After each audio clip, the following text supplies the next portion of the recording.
नमस्कार प्यारे छात्र और छात्राओं, आज के इस वीडियो लेक्चर में हम बात करेंगे Coulomb law in vector form. Coulomb नियम का सदिश रूप यानी कि कूलॉम के नियम की दिशा की बात की जाएगी। क्या सार्थकता है कि दो चार्ज हैं पॉजिटिव पॉजिटिव, समान प्रकृति के होने के कारण दोनों एक दूसरे को क्या करेंगे, प्रतिकर्षित करेंगे। अब यदि मैं पहला आवेश दूसरा आवेश को पकड़ के रखता हूं तो पहला आवेश इस डायरेक्शन में जाएगा। यदि पहले आवेश को पकड़ के रखता हूं तो दूसरा किस डायरेक्शन में जाएगा, इस डायरेक्शन में। यानी कि पहले आवेश पर दूसरा आवेश जो फोर्स लगाया इस दिशा में लगाया और इस पर अपोजिट डायरेक्शन में F21 वेक्टर, जो F12 माइनस F21 यही जो चीज है यही हम Coulomb law in vector form में सिद्ध करेंगे। ये इसकी सार्थकता है। तो देखें कैसे कर सकते हैं।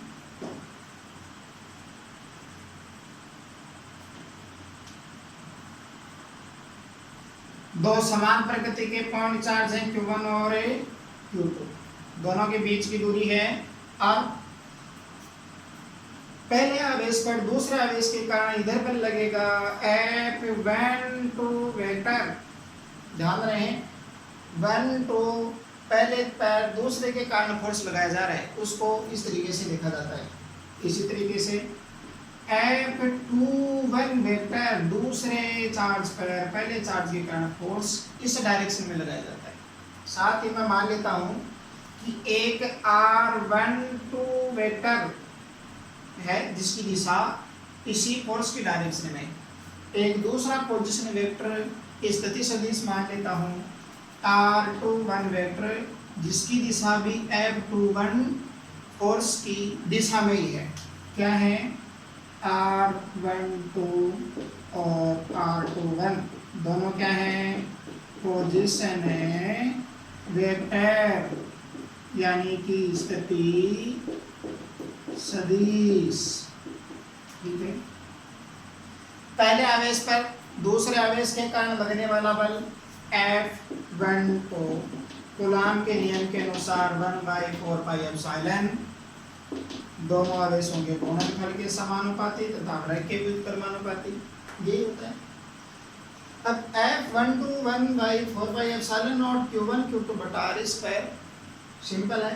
अब यदि मैं इसकी दिशा की बात करूं तो मेरे को वेक्टर लगाना पड़ेगा।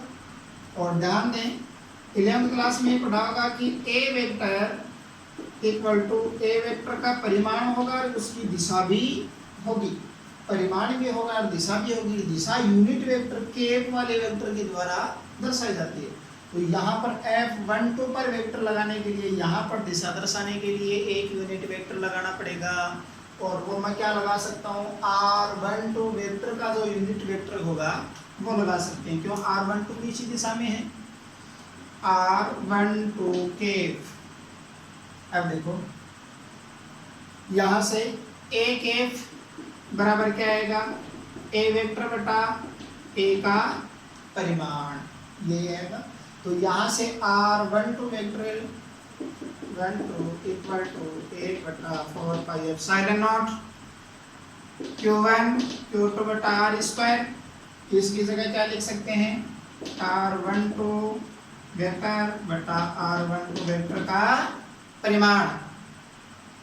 समीकरण नंबर है 1। इसी कारण दूसरे चार्ज पर पहले चार्ज के कारण लगने वाला बल है F21 वेक्टर, वो क्या बनेगा 1/4πε0 Q1 Q2 बटा R स्क्वायर। क्या आ जाएगा अब की बार, R21 के R21 आना इसी डायरेक्शन में, तो R12 का यूनिट वेक्टर ले लिया, समीकरण नंबर है।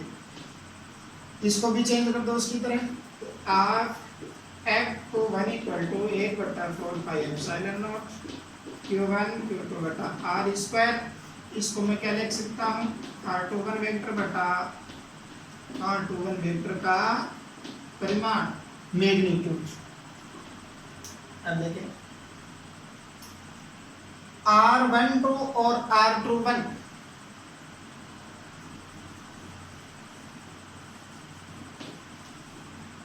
दोनों की डायरेक्शन एक दूसरे की क्या है, r12 और r21, दोनों की डायरेक्शन एक दूसरे के ऑपोजिट है, और दोनों के बीच की दूरी चाहे 2 से 1 पर जाओ चाहे 1 से 2 पर आओ तो बराबर ही रहेगी, लेकिन दिशा बदल जाती है। तो इस तरीके से लिख सकता हूँ। तो मैं r21 को यदि मैं चेंज करना चाहूँ तो उसको क्या लिख सकता हूँ, -r21 वेक्टर यहाँ से। तो f12 वेक्टर बराबर 1/4 पाई एप्सिलॉन नॉट, इस समीकरण से देखो q1 q2 बटा r स्क्वायर, और r12 को क्या लिख सकता हूँ, r21 वेक्टर माइनस भागे लिया अपॉन क्या आएगा, r12 का परिमाण। एक चीज का ध्यान और दें, r12 का जो परिमाण है वो परिमाण r12 का परिमाण और r21 का परिमाण भी बराबर होगा, चाहे 1 से 2 पर आओ चाहे 2 से 1 पर जाओ, डिस्टेंस बराबर ही रहेगी। तो यहाँ से मैं इसको भी चेंज करके क्या लिख सकता हूँ, r21 वेक्टर। अब देखें ये जो इतना है किसके बराबर आ रहा है, समीकरण नंबर 2 से f21 वेक्टर। तो f12 वेक्टर बराबर माइनस बाहर है f21 वेक्टर, यानी कि f12 vector equal to minus f21 vector.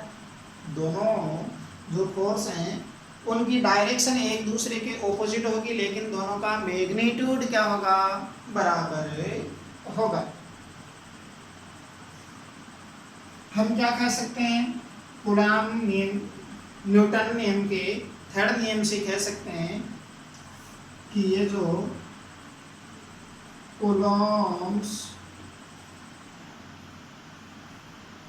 Force agrees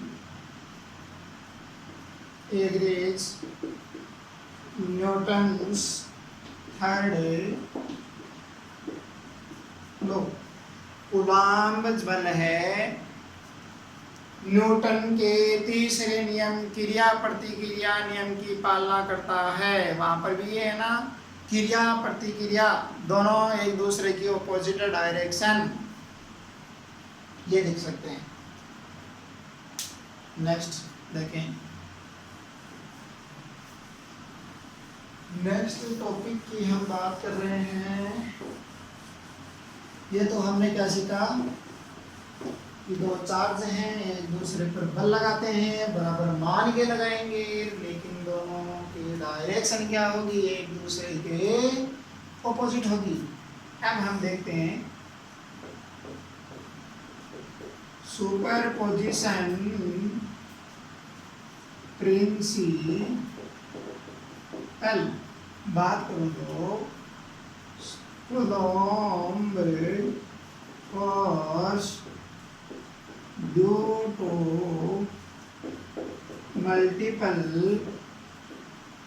charge, बहु आवेशों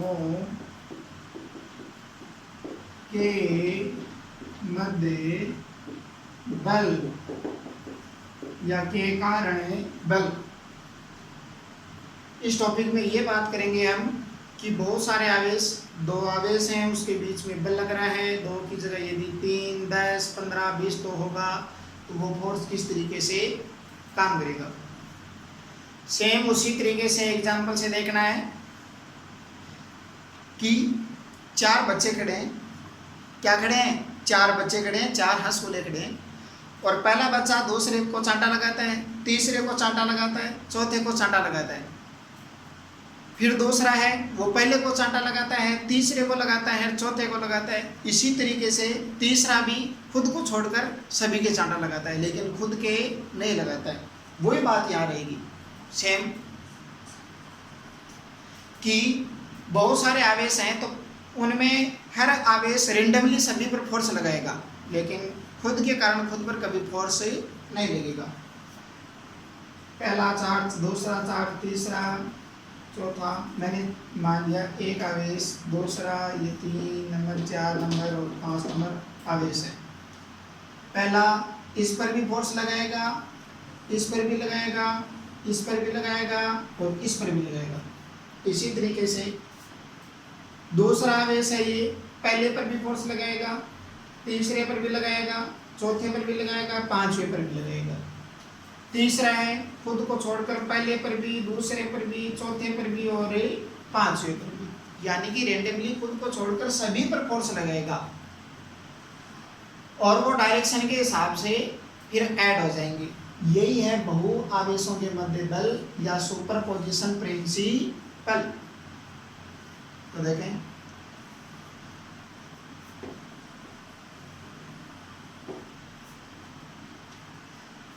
यदि कोई निकाय है उसमें बहुत सारे चार्ज हैं,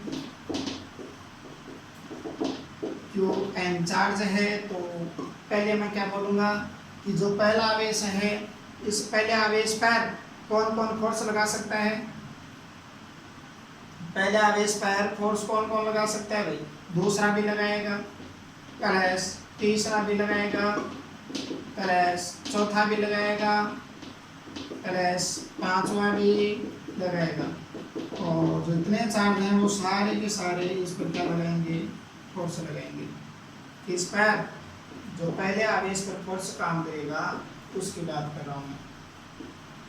इसी तरीके से यदि दूसरे आवेश की बात करें तो दूसरे आवेश पर पहला भी लगाएगा, दूसरा खुद नहीं लगाएगा, तीसरा लगाएगा, चौथा लगाएगा, बचे हुए सारे लगाएंगे। ये फॉर्मूला हर एक आवेश के लिए हम ज्ञात कर सकते हैं। यही है बहु आवेशों के कारण लगने वाला फोर्स। तो ध्यान हमारे को क्या रखना है कि बहुत सारे आवेश हैं तो रेंडमली खुद को छोड़कर सभी पर फोर्स लगाएंगे, लेकिन दो आवेश एक दूसरे पर फोर्स लगा रहे हैं तो दोनों का मैग्नीट्यूड इक्वल है, डायरेक्शन ऑपोजिट है, और इसी आधार पर यह कहा जाता है कि जो इलेक्ट्रोस्टैटिक्स फोर्स या कूलम्ब फोर्स है वो न्यूटन के थर्ड नियम की पालना करता है, थर्ड नियम की पालना करता है। नेक्स्ट वीडियो में हम इससे रिलेटेड कंपटीशन एग्जाम के लिए बोर्ड क्लास के जो स्टूडेंट हैं उनके लिए न्यूमेरिकल प्रॉब्लम से सॉल्व करेंगे। थैंक्स।